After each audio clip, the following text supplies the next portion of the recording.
Thank you for tuning in and welcome back to Home Selling Tips. In today's video, we'll talk about the 8 terrifying things in homes for sale that scare home buyers.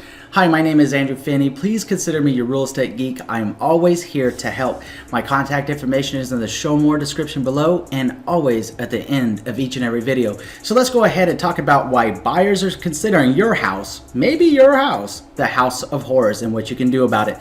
So terrifying thing number 1 is too many locks. Whenever a buyer walks into your home, if they start seeing all these locks on all your different doors, they're going to start wondering what's going on here. Why are there so many locks on the doors? Is that an indication that there might be thieves? Is that indication that maybe the SWAT team comes to visit? Is that indication that maybe there's some dangers to that property that they don't know about because they don't live there? Make sure you don't have too many locks on your door, even if you're paranoid as a seller. Don't do it because it could send the wrong message to a prospective home buyer. Terrifying thing number 2 is uncomfortable art. What is uncomfortable art? I mean, we all have our own taste in art. You see some of it behind me myself. You know, obviously you kind of get an idea what my taste is, but that may be not your taste.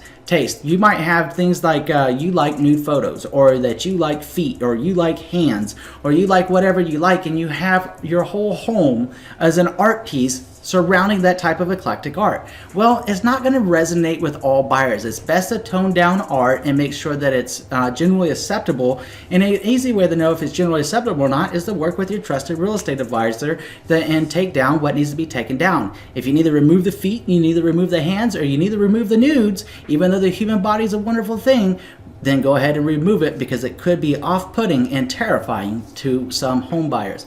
Number 3 terrifying thing is taxidermy. Now, while different parts of the country, it may be all the rage that have taxidermied animals. You know, you got a house of that 12-point buck that you shot last season, or you might have a picture of a 17-pound trout or something, or a sea bass, or whatever the heck is going on the wall. You know, some people, and in fact a lot of people, do not like taxidermy. So don't have taxidermied animals up on the wall. It could freak them out, and it could scare them away, and it could just say, they could just be like, no, I don't want that house. Even though you're going to remove it, it could set a wrong tone for them because they can't get the visualization of the taxidermied animals out of their mind to imagine putting their art up on the walls. If that's your house, take it down.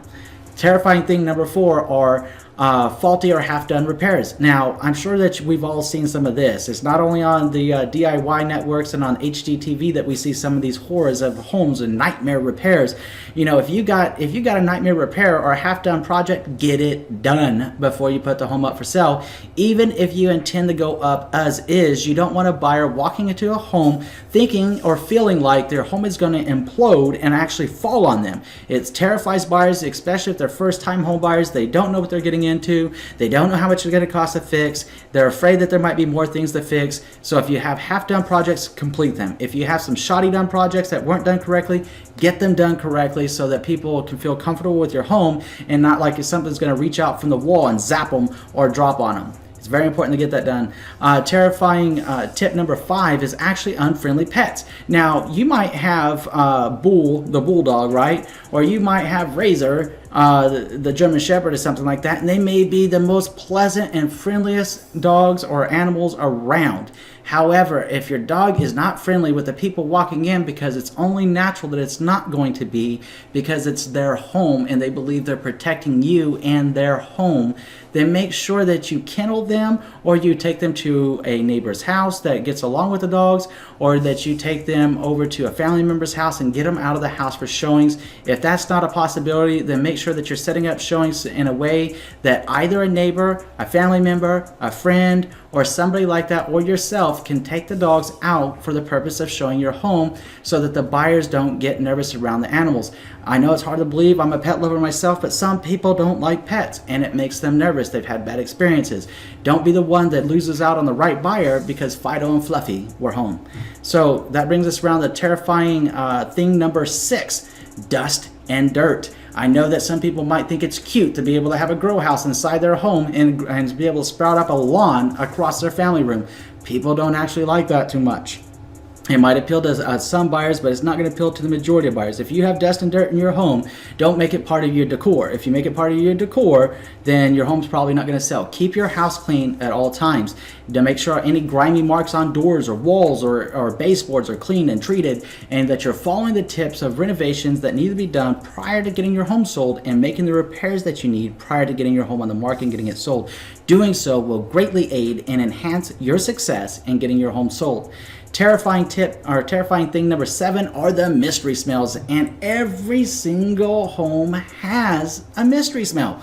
But we live in that home, so we don't always smell it ourselves. So being able to actually go out, get some Febreze, get some nice scented candles, or some of those waxless or flameless candles that put out and make your home smell good is going to be really, really important, and it's going to greatly assist you in being able to get your home sold. You want those nice, clean, and fresh scents so that when someone walks in there, it smells good and it smells delightful, and they're not focusing on, what is that smell? I still smell Fido, and Fido's gone. You know, if you got slobber all over the floor, they're going to be able to smell it. If you have dog hair, some people are allergic. If they can't get past the dog hair or the cat hair or whatever the case may be in your house, to view your house, it's highly unlikely they're going to write an offer on it if they can't get the smell out. If you have carpet and you need to take that stuff out and put in some fresh carpet, do it before you go on the market.